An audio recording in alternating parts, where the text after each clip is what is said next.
앞에 한번 봐주시고요.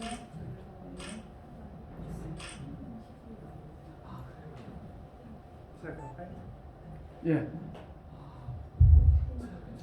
여러분 안녕하세요. 제 시집 더듬이 주식가사를 유승우 교수님께서 해설해 주셨는데 오늘 건강이 안 좋으셔가지고 못 나오셔서 제가 제 시집의 해설을 읽는다는 것이 조금 부끄럽지만 그래도 한번 읽어보겠습니다. 제목을 신과의 대화 그 시적 이미지 세계라고 붙이셨습니다. 유승우 시인 문학박사. 1. 들어가는 말. 인간이 침팬지와 98.7%, 고릴라와는 97.7%, 오랑우탄과는 96.4%의 유전자가 같다고 합니다. 그렇다면 1.3%, 2.3%, 3.6%의 차이 때문에 원숭이가 아닌 인간이 된 것입니다. 1.3%가 다르기 때문에 98.7%가 같아도 침팬지는 인간이 아닙니다.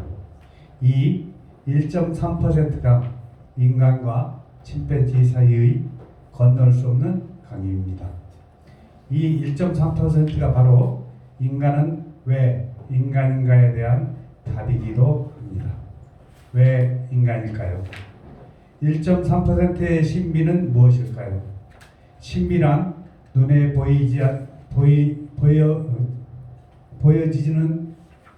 보이지는 않으나 반드시 있다는 뜻입니다.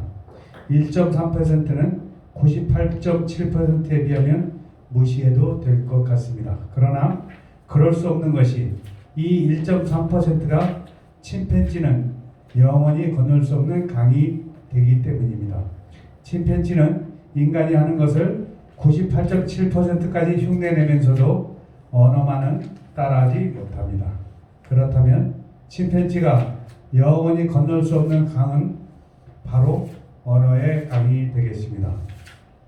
왜 인간인가에 대한 답이 이제 명백해졌습니다. 왜 인간일까요?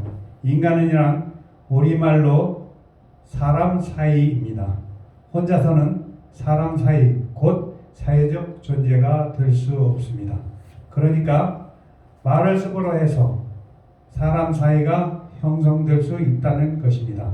다시 말해 말씀으로 인간이 된 것입니다. 이 말씀은 곧 언어가 인간의 조건인 것입니다. 시는 말씀, 곧 언어 예술입니다. 예술의 예자는 인간이 나무를 심는 모습을 형상화한 글자입니다. 자전에서는 이 글자를 씨앗을 심다라고 풀이하고 있습니다. 인간은 왜 나무를 심을까요? 숲을 갖고 열매를 맺기 위해서입니다. 여기서 열매는 나무에 맺힌 자연의 결실이고 씨는 사람이 지은 생명의 열매입니다. 라는 은유가 성립됩니다. 그렇다면 예술은 나무에 맺힌 열매처럼 자연스러운 예술작품을 짓는 기술이란 의미가 됩니다. 나무에 열매가 열리는 것은 자연이며 사람이 시를 짓는 것은 인위입니다. 예술은 비록 인위이지만 나무에 열매가 열리듯이 자연스럽게 작품을 창작하는 기술이라는 뜻입니다.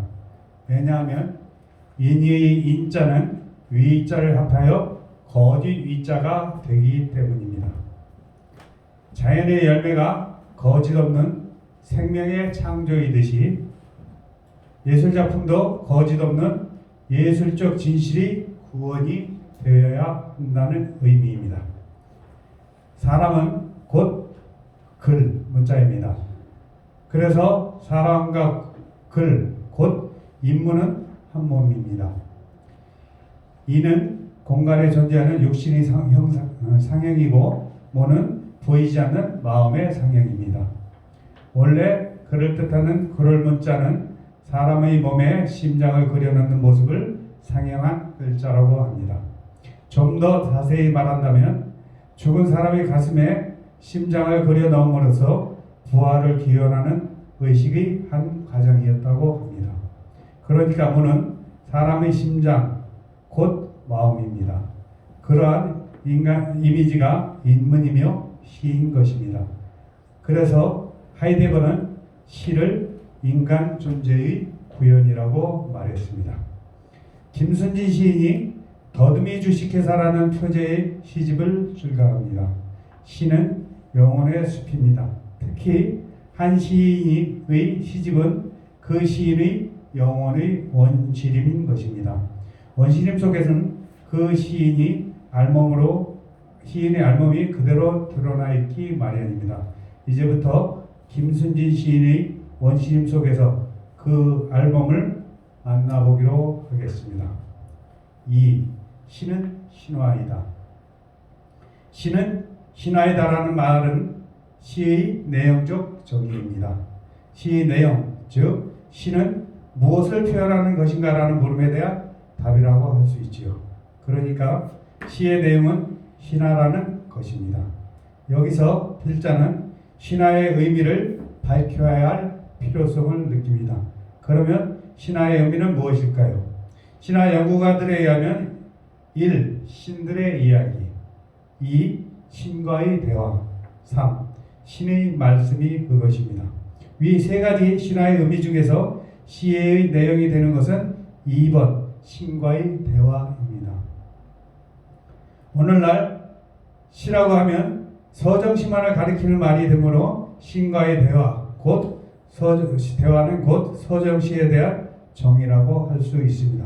그리고 1번 신들의 이야기는 신들이 주인공으로 등장하여 펼쳐지는 이야기로서 그리스, 로마 신화 같은 것을 말합니다.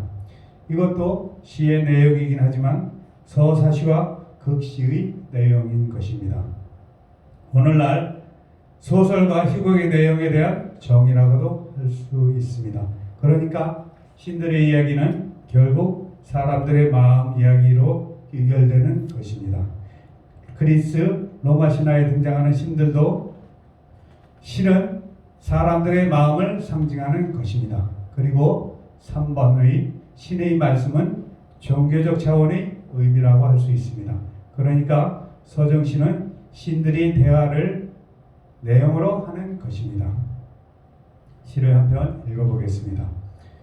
내가 처음 본 당신은 여름날 굵은 소나기를 맞아 착 달라붙는 옷의 굴곡이 드러나는 여체보다 선명하였다. 당신은 어릴 적 뛰놀던 동산이 그리 풍기지 않는 찔레꽃 향기처럼 은은히 다가왔다. 당신의 향기는 절벽 아래 세워진 벌통, 토종벌이 역사로 이루어진 꿀보다 감미로웠다. 그래서 나는 헛간과 외양간 사이를 고개하는 직거미의 거미줄 같은 이태롬으로 당신이 걸려들기를 기다린다. 제 시집 처음에 나오는 서시의 전문입니다. 시의 가장 중요한 요소는 상상력이며 상상은 우리말로 그리다입니다. 그러니까 상상력은 그리는 힘입니다. 그런데 이 그리는 힘은 없음을 느낄 때 더욱 풍부해집니다. 부모가 없는 고아는 부모의 모습을 그리고 사춘기를 지나서 연인이 없는 남녀의 상을 그립니다. 마음속으로 그리는 것은 그리움이고 선과 색채로 그리면 그림이 되며 말로 그리면 시적 이미지가 되는 것입니다. 그래서 C.D. 루이스는 시적 이미지는 말로 그린 열정적 그림이라고 정의하였습니다. 여기서 정열적이란 말은 강렬한 그림을 가리키는 말입니다. 그림은 곧 사랑입니다. 그러니까 시인은 곧 강렬한 사랑을 하는 사람이라고 할 수 있습니다. 모든 예술작품은 곧 시와 노래와 그림은 그리움 열매, 곧 사랑의 열매이며 사랑의 열매는 곧 영혼의 열매인 것입니다. 열매는 생명의 집이며 시는 영혼의 집이라 할 수 있습니다. 시집의 머리말까지 서시로서 가름한 것을 보아 김순진 역시 타고난 시인입니다. 좀 부끄럽습니다. 자연의 삶은 무의 존재이지만 인간 존재는 없음이라고 합니다. 이 인간 존재의 무를 절실히 느끼는 사람이 시인입니다. 누구보다도 그리움이 많은 사람이 시인인 것입니다. 그래서 위 서시는 내가 처음 본 당신은 여름날 굵은 소나기를 맞아 착 달라붙는 옷의 굴곡이 드러난 여체보다 선명하였다라는 시각적 이미지로, 그리고 찔레꽃 향기처럼 은은히 다가갔다라는 후각적 이미지와 꿀보다 감미로웠다라는 미각적 이미지로 그린 다음 헛간과 외양간 사이를 고개하는 찌꺼기의 거미줄 같은 위태로움으로 당신이 걸려들기를 기다린다로 시를 마무리합니다. 그러면 여기서 당신이 기다리기를 걸려들기를 기다린다는 에서 당신은 누구일까요? 시인이 기다리는 것은 아무래도 시신밖에는 없을 것입니다. 그래서 김순진은 오직 시신만을 기다리면서 시신과의 대화를 꿈꾸는 시인임을 확인할 수 있습니다. 그런데 그가 걸려들기를 기다리는 시신은 여신입니다. 그는 남자이기 때문입니다.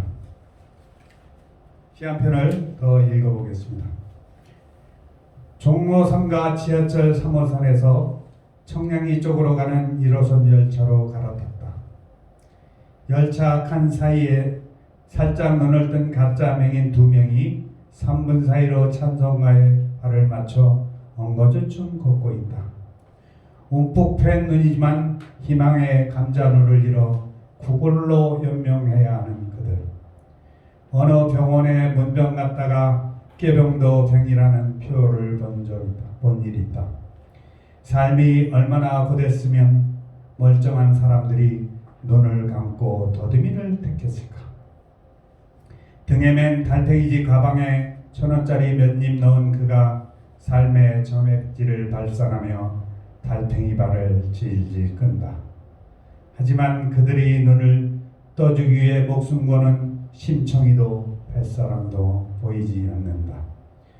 그들 지팡이는 길을 더듬는 도구가 아니라 더듬이 주식회사의 사원증이었던 것이다. 더듬이 주식회사 전문. 저는 여기서요 부연 설명하면 봉준호 감독이 기생충이라는 그 영화를 만들어서 아카데미상을 휩쓸었는데요. 그 기생충에 나오는 그 가족은 지극히 개인적인 방법의 그 기생충이고요. 더듬이 주식회사는 아침에 그 맹인들을 불러서 교육을 시켜서 얼마를 벌어오라고 앵벌이를 시켜서 이렇게 하는 기업적인 그 방법의 기생충입니다, 사실. 그래서 저는 이것을 아마 소설로다가 좀 만들어서 봉준호 감독한테 좀 줬으면 그런 생각을 갖고 지금 준비하고 있습니다. 위의 시는 시집이 표제가 된 작품입니다. 한 시집의 표제는 인간이 사는 집이 문패와도 같습니다. 문패에는 그 집이 주인의 성명이 적혀 있습니다. 성은 시족의 가계이며 명은 집 주인의 개성이라고 할 수 있습니다. 가계는 자연이 시족사회이고 이름은 인의 장명입니다. 무의자연의 무의는 도교적 용어이고 기독적 용어로서는 시라고 합니다. 사회는 시가 땅, 토 위에 사람을 모은 회의 공동체이고 이 사회의 순서를 뒤집어 놓은 것이 인의 회사입니다. 요즘의 사회는 열차 칸 사이를 눈을 뜬 가짜 맹인 2명이 3분 사이로 찬성가에 발을 맞춰 엉거주춤 걷고 있다 해서 보듯 자연의 진실은 사라지고 인의 거짓이 행해지는 세상이 되었습니다. 하지만 그들의 눈을 떠주기 위해 목숨 거는 심청이도 뱃사람도 보이지 않는다고 합니다. 결국 시인은 그들에게 지팡이는 길을 더듬는 도구가 아니라 더듬이 주식회사의 사원증이었던 것이다 라고 명명하고 있습니다. 시인은 원래 이름을 짓는 사람입니다. 김순진 시인이 명명한 현대사회의 이름은 더듬이 주식회사가 된 것입니다. 인의 인자와 위자를 합혀 거주 이자가 된다고 했습니다. 인류 사회가 왜 위선과 위약의 세상이 되었을까요? 현대 사회는 원래의 자연의 진실을 잃어버리고 모두 더듬이 주식회사가 되어버렸습니다. 아버지와 아들, 어머니가 딸의 모임인 가족도 스승과 제자 간의 모두가 더듬이 주식회사의 사원이 된 현실입니다. 시인의 눈에 그렇게 보인 것입니다. 시인의 눈에 보인 것이 그대로 그린 시적 이미지가 더듬이 주식회사라는 것입니다. 시인이 시를 창작하는 것은 마음의 옷을 벗는 일입니다. 마음의 옷을 허물이라고 하고 한자로는 허물, 죄자라고 씁니다. 인류 역사에서 최초의 인의가 시작된 것이 옷입니다. 에덴 동산은 자연을 상징합니다. 아담과 이브는 죄를 짓고 다시 말해 옷을 입고 에덴에서 추방되었습니다. 위 시에서 더듬이는 가짜 맹인의 연기를 상징하는 이미지이며 자연의 사회를 인위로 뒤집어 놓은 것이 회사인 것입니다. 오늘날의 거짓된 현실을 고발하는 시정신을 더듬이 주식회사로 이름짓기로 희화해서 보여준 신화라 할 수 있겠습니다. 시한수를 더 읽겠습니다. 그녀의 몸에는 뽀송한 설탕가루가 묻어있고 나는 그녀를 꽃술처럼 드나든다. 처음 그녀는 정원의 겨울나무였으나 차츰 그녀의 옷엔 봄이 도래하고 이제 그녀의 향기는 풀꽃으로 뭉그러 나의 왕래를 용인한다. 처음 나는 막 동면에서 깨어나 벌통 앞을 기는 벌이었으나 차츰 나는 그녀의 입맛을 위해 하트를 그리며 비행하였고 이제 나는 어깨에 꿀단지를 메고 당당히 비행한다. 그녀의 꽃술에서 끈적한 타액의 흐름을 발견한 나는 더더욱 잦은 비행으로 후를 따라간다. 나는 신압으로 그녀의 입술에 침을 꽂는 수고로움으로 영광 돌린다. 모르는 사이에 그녀의 씨방은 신함으로 연글고 그녀의 씨앗은 온 대지를 풀꽃밭으로 만들 것이다.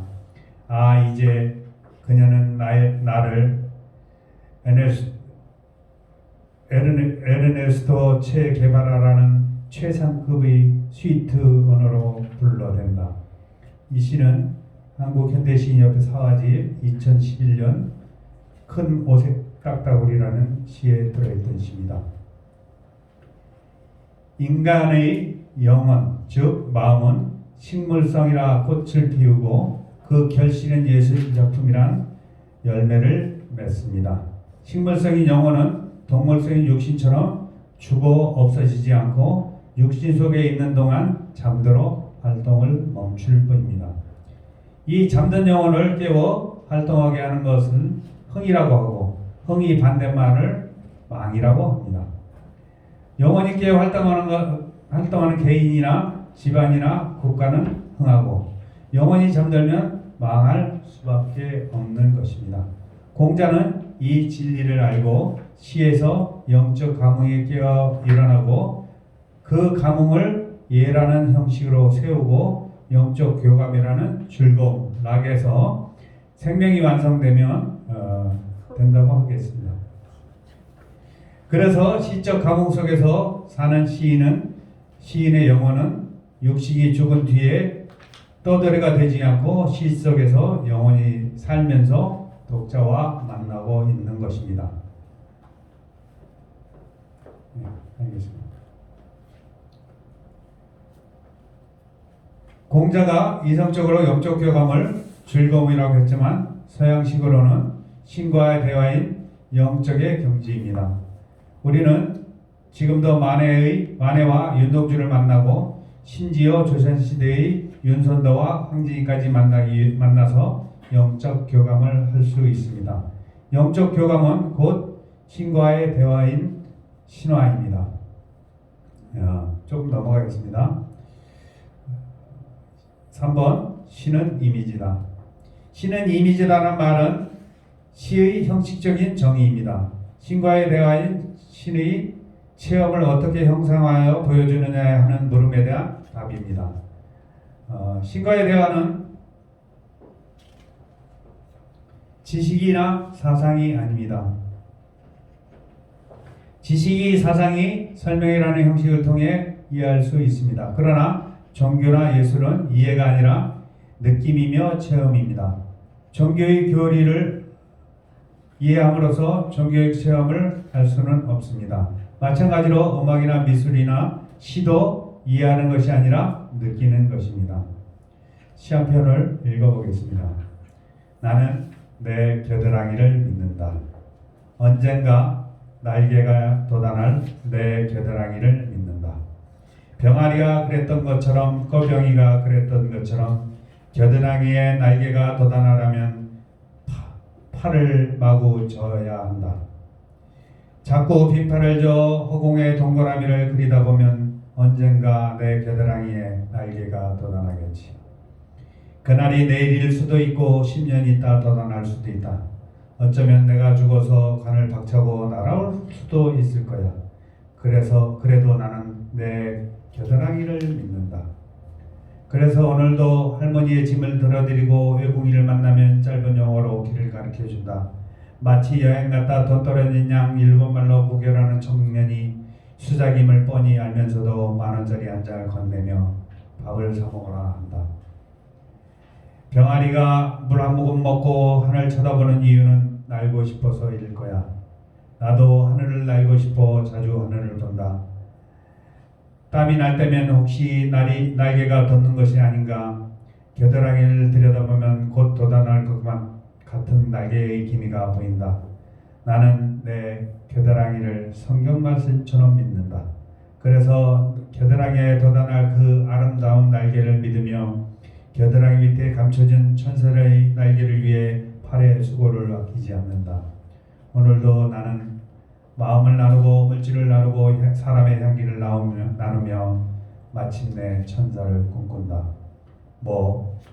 이미 시인은 천사와 동급일 테지만. 겨드랑이 성경 전문. 몇 분 정도 해야 돼? 예? 1시? 시간이 쉽게 가서.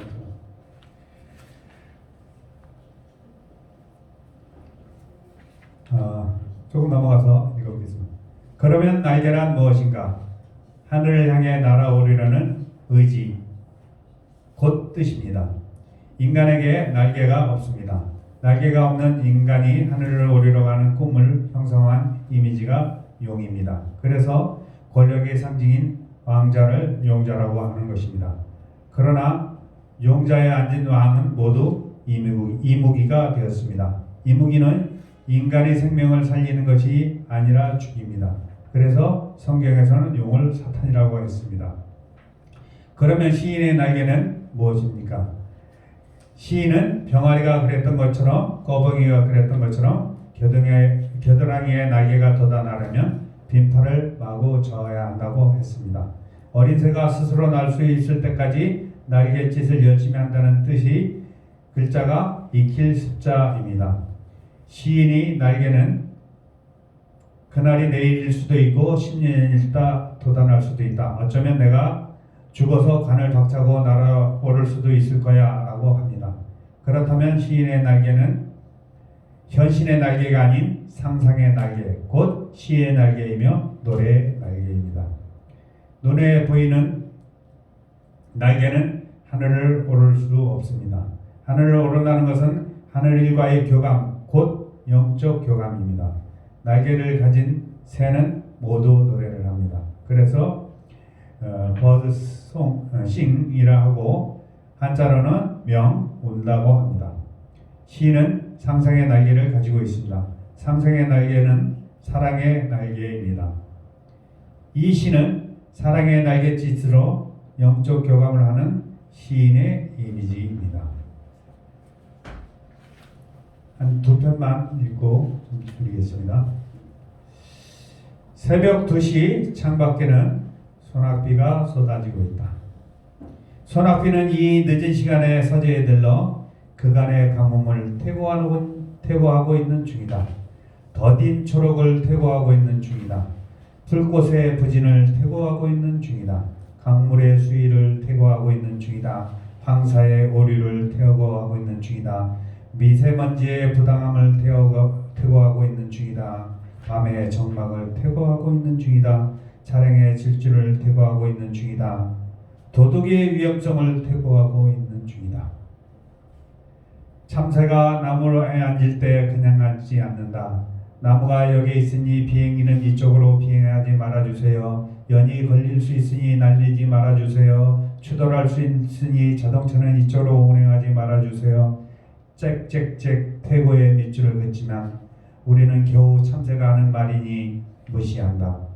겨울이 오고 있으니 준비하라는 말, 사랑이 떠나라 하니 정성을 다하라는 말, 당신이 날로 포악해지고 있으니 뒤돌아보라는 말, 잠시 그늘에서 쉬며 자신을 돌아보라는 말인데 우리는 참새의 퇴보를 무시한 채 오류를 범하고 있다.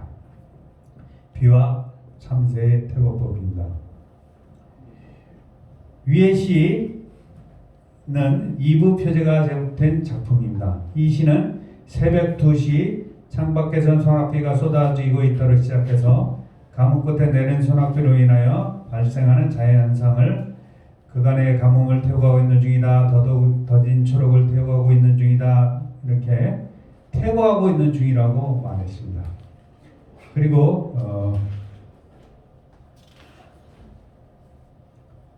둘째 연에서 참새가 나무에 앉을 때 그냥 앉지 않는다고 전제하고 비행기 연날리기 자동차의 운행까지 안전하게 하라고 짹짹짹 퇴보의 밑줄을 긋지만 우리는 겨우 참새가 하는 말이니 무시한다고 한탄합니다. 시인은 자연과 교감하는 사람입니다. 자연상에서 남은 못 본 것을 자기만 본 것이 시각적 이미지이며 자기만 들은 것이 청각적 이미지입니다. 소낙비를 퇴보하는 자연현상을 김순진은 시각적 이미지, 참새가 퇴보하는 것을 청각적 이미지라고 합니다.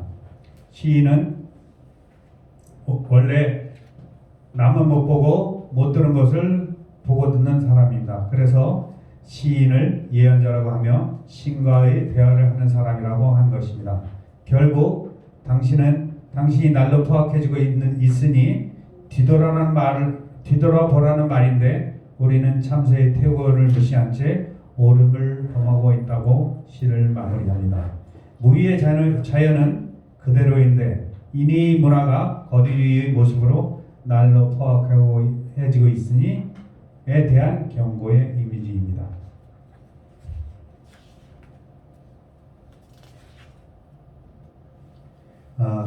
결론을 읽겠습니다. 4번 나오는 말. 이제까지 김순진 시인의 영혼의 수, 특히 그의 시적 원시림을 거닐며 언어 예술의 꽃과 열매를 만나 그 꽃의 향과 열매의 감미를 맛보았습니다. 그 결과 그의 시는 시의 여신과의 대화, 곧 그만의 신화를 시적 이미지로 형성한 예술 작품임을 확인할 수 있었습니다. 그는 사회적 현실을 더듬이 주식회사라고 명명하고 현실의 인간을 그 회사의 사원이라고 명명합니다. 그러나 그들을 질타하지 않고 오히려 동정심을 갖는 시심을 잃지 않는 것이 시인입니다. 마침내 그의 아내가 김순진 시인의 시의 여신임을 독자는 알게 됩니다. 사실 신화는 시인만이 느낄 수 있는 영적 교감입니다. 이것이 타인에게도 느낄 수 있게 하려고 시적 이미지로 형상화하는 것입니다. 신과의 대화란 정신적 혹은 영적 교감입니다. 쉽게 말해서 마음의 느낌입니다. 마음의 느낌은 그 느낌이 당사자인 시인에게는 생동하는 감각이라 할 수 있습니다. 그래서 이미지를 형상화합니다. 이것이 시인의 사명입니다. 이해시키는 언어는 과학적 언어이며 보여주고 들려주어서 느끼게 하는 언어는 시적 이미지입니다. 김순진의 시적 이미지는 난해하지 않아서 좋습니다. 그의 시를 읽으면서 느낀 점은 그와 대화를 나누고 있다는 친근감이었습니다. 그의 비유가 일상적이고 그의 상징이 그대로 이야기처럼 쉽게 다가옵니다. 그러니까 그의 원시름 속에는 난해의 함정에 빠지지 않았으며 어떤 교묘한 덫에 걸리지 않았음을 고백합니다. 이 원시림에서 가끔 만난 그의 알몸과 그의 원시적 목소리에 나도 같이 어울렸음을 고백하며 이 숲을 나가고자 합니다. 이 귀한 글을 써주신 유승호 교수님께 감사드립니다.